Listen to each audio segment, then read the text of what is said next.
हरे कृष्णा, राधे राधे। आप सभी का दिन शुभ और मंगलमय हो। आज के वीडियो में सुनिए चैत्र मास महात्म्य का आज का अध्याय।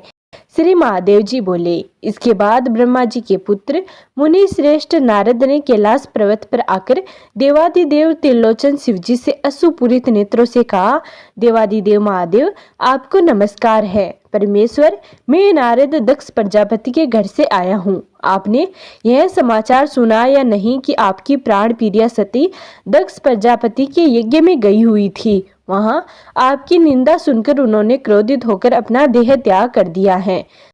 दक्ष सती ऐसा बार बार आपेक्ष करके पुनः यज्ञ करने में लग गए और देवगण आहुति ग्रहण करने लगे। नारद के मुख से यह महान कष्टकारी बात सुनकर तीन नेत्रों वाले देवादिदेव शिव ने शोकातुल होकर बहुत तरह से विलाप किया। हाँ सती, मुझे शोक सागर में छोड़कर तुम कहाँ चली गई हो? अब मैं तुम्हारे बिना कैसे जीवित रहूंगा? पिता के घर जाने के लिए मैंने तुम्हें अनेक तरह से रोका था। शिवे, क्या उसी से रुष्ट होकर तुम मेरा परित्याग करके चली गई हो? महामुनि इस प्रकार बहुत तरह से विलाप कर लाल लाल नेत्रों तथा मुख वाले त्रिलोचन महादेव अत्यंत कुपित हो उठे। भगवान रुद्र को कोपाविष्ट देखकर सभी प्राणी भयभीत हो गए। सारा जगत अत्यधिक क्षुब्ध हो उठा और पृथ्वी डोलने लगी। उनके उदरवर नेत्र से अत्यधिक तेजस्वी अग्नि प्रादुर्भूत हुई और उस अग्नि से एक परम पुरुष उत्पन्न हुआ। विशाल विग्रह धारण करते हुए वह कालात्मक यमराज के समान प्रतीत हो रहा था और प्रज्वलित अग्नि के स्फुलिंगों की आभा वाले तीन भयानक नेत्रों से युक्त था। वह अपने समस्त अंगों में विभूति धारण किए हुए था। अपने ललाट पर उसने अर्धचंद्रमा को मुकुट की भांति धारण कर रखा था और मध्यकालीन करोड़ों सूर्यों की आभा तथा जटाजुट से उसका मस्तक सुशोभित हो रहा था। देवादिदेव महेश्वर महादेव को प्रणाम करके तथा 3 बार उनकी प्रदक्षिणा कर उसने दोनों हाथ जोड़कर उनसे कहा, पिताजी, मैं क्या करूं? यदि आप मुझे आज्ञा करें तो अभी आधे क्षण में इस चराचर ब्रह्मांड को नष्ट कर डालूं। क्या इंद्र आदि श्रेष्ठ देवताओं को उनके बाल पकड़कर आपके सामने ला दूं? विभो, यदि आप कहे तो यमराज को भी मार डालूं। महेशान, यह मेरी प्रतिज्ञा है कि आपसे यह सच सच कह रहा हूँ। जिसके समन के लिए आप मुझसे इस समय कहेंगे, मैं उसका समन कर दूंगा, चाहे वह सूर्य श्रेष्ठ इंद्र ही क्यों न हो। यदि वैकुंठनाथ विष्णु भी उसकी सहायता करने लगेंगे तो मैं आपकी आज्ञा से उन्हें भी कुंठित अस्त्र वाला कर दूंगा। शिवजी बोले, तुम्हारा नाम वीरभद्र है और तुम प्रथम गणों के अधिपति हो। मेरी आज्ञा से दक्ष के नगर में जाकर तुम शीघ्र ही उनके यज्ञ को नष्ट कर डालो। वत्स, मेरा परित्याग करके जो देवतागण वहां गए हैं और उस दक्ष की सहायता कर रहे हैं, मेरी आज्ञा से तुम उनका भी निर्ग्रह करो। मेरी निंदा करने में संलग्न दक्ष प्रजापति का भी मुख काट डालो। पुत्र, वहां शीघ्र जाओ, विलंब मत करो। वीरभद्र से ऐसा कहकर त्रिनेत्रधारी महादेव शिव ने लंबी सांसें छोड़ी। उनसे हजारों शिवगण उत्पन्न हो गए। वे सबके सब भयंकर कर्म करने वाले तथा युद्ध विद्या में पूर्णतः पारंगत थे। वे अपने हाथों में गदा, खंडस, मूलस, पास, त्रिशूल तथा पाषाण आदि अस्त्र लिए हुए थे। उन गणों से गिरे हुए महामति वीरभद्र परमेश्वर शिव को प्रणाम कर तथा 3 बार उनकी प्रदक्षिणा करके वहां से चले पड़े। तत्पश्चात वे सभी प्रथमगण सिंहनाद करते हुए क्षण भर में ही दक्षपुरी पहुंच गए, जहां उसका यज्ञ चल रहा था। इसके बाद क्रोध युक्त वीरभद्र ने कोपाविष्ट प्रथम गणों से कहा, शीघ्र ही यज्ञ का नाश कर दो और देवताओं को भगा दो। उसके बाद उन प्रथम गणों ने उस महायज्ञ का विध्वंस कर डाला।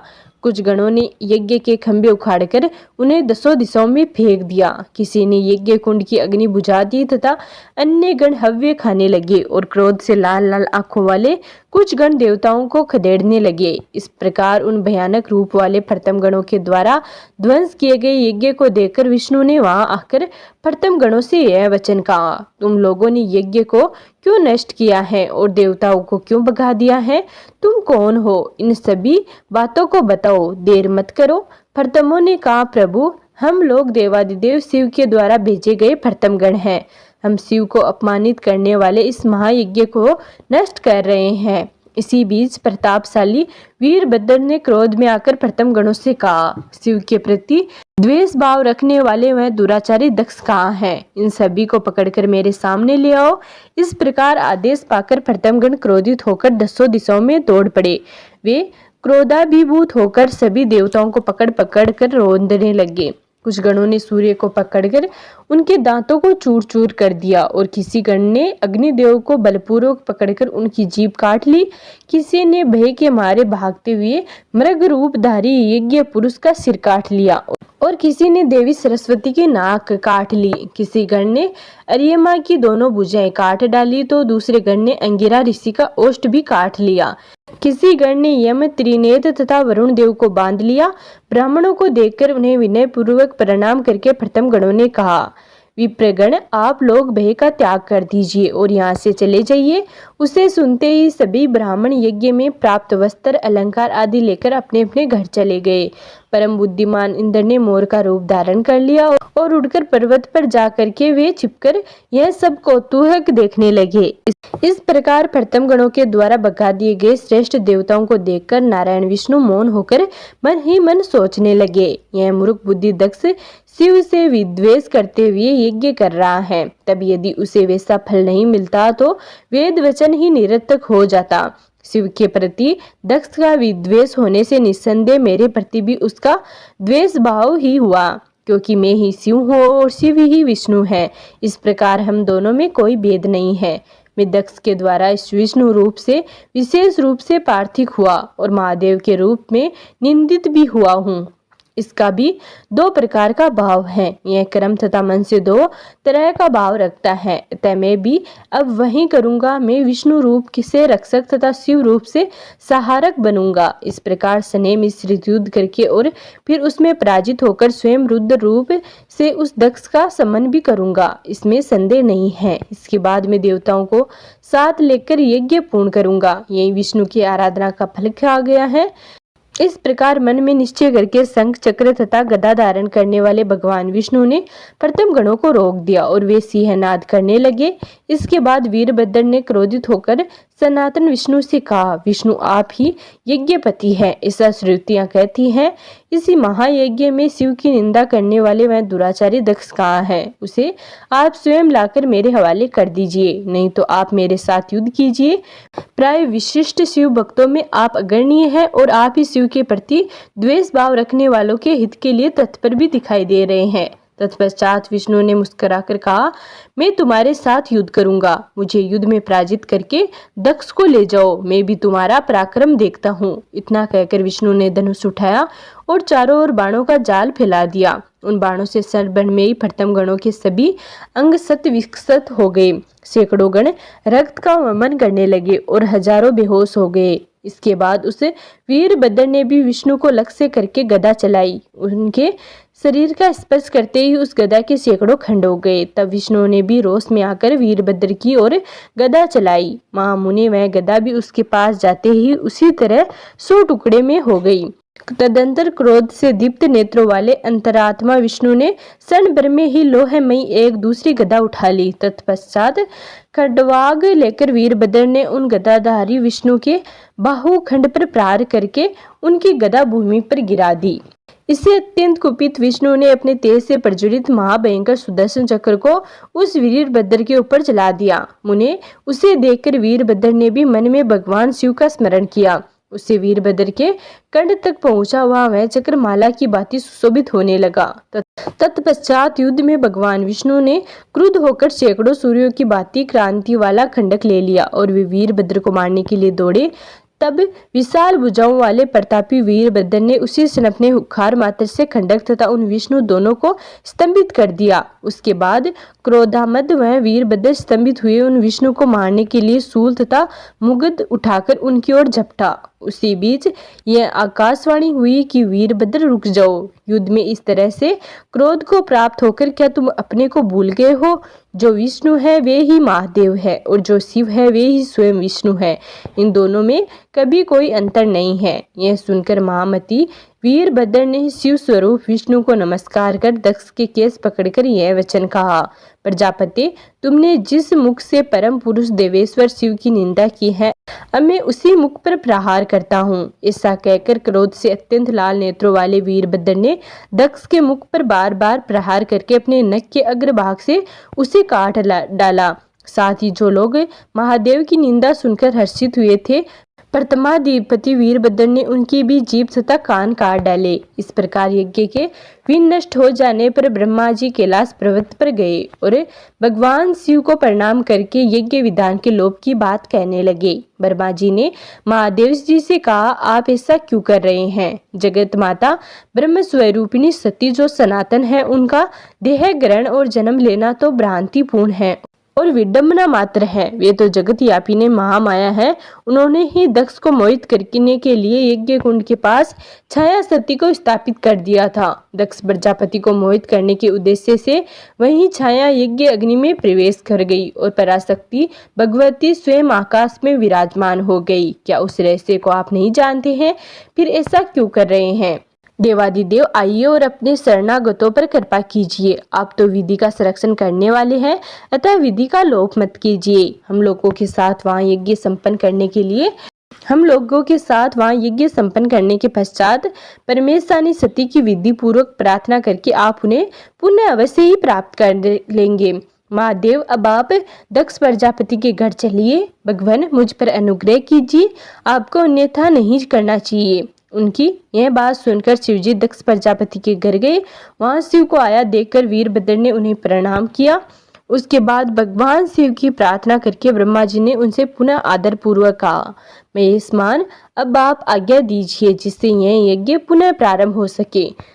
तब शिवजी ने उत्सुक वीरभद्र को आज्ञा दी, वीरभद्र, क्रोध छोड़ो और यज्ञ की सारी व्यवस्था फिर से कर दो। महादेव से आज्ञा पाकर वीरभद्र ने उसी क्षण पूर्व की भांति यज्ञ को व्यवस्थित कर दिया और सभी देवताओं को बंधन मुक्त कर दिया।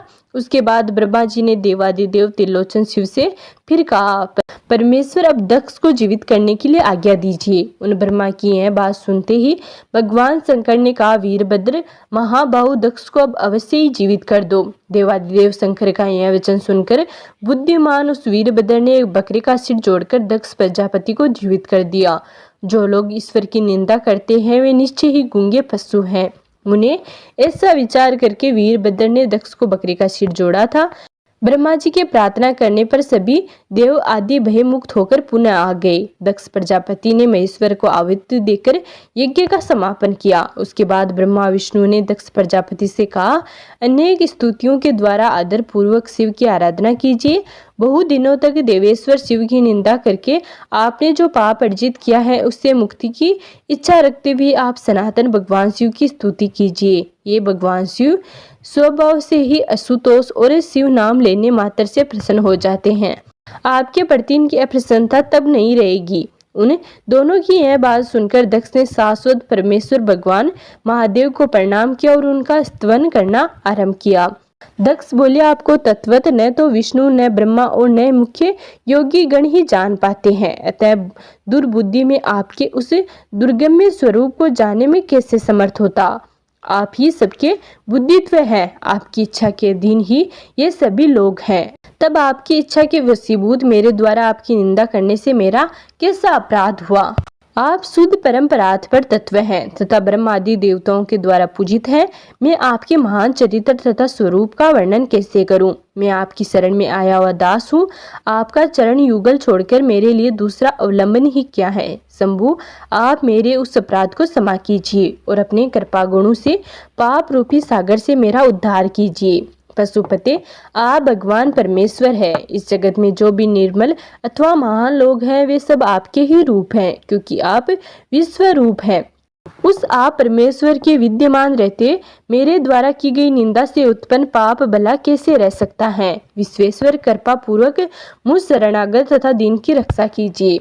आपके चरण कमल पराग को अपने सिर पर धारण करके ही ब्रह्मा विष्णु समस्त देवताओं के द्वारा वंदित चरण वाले हो पाए हैं।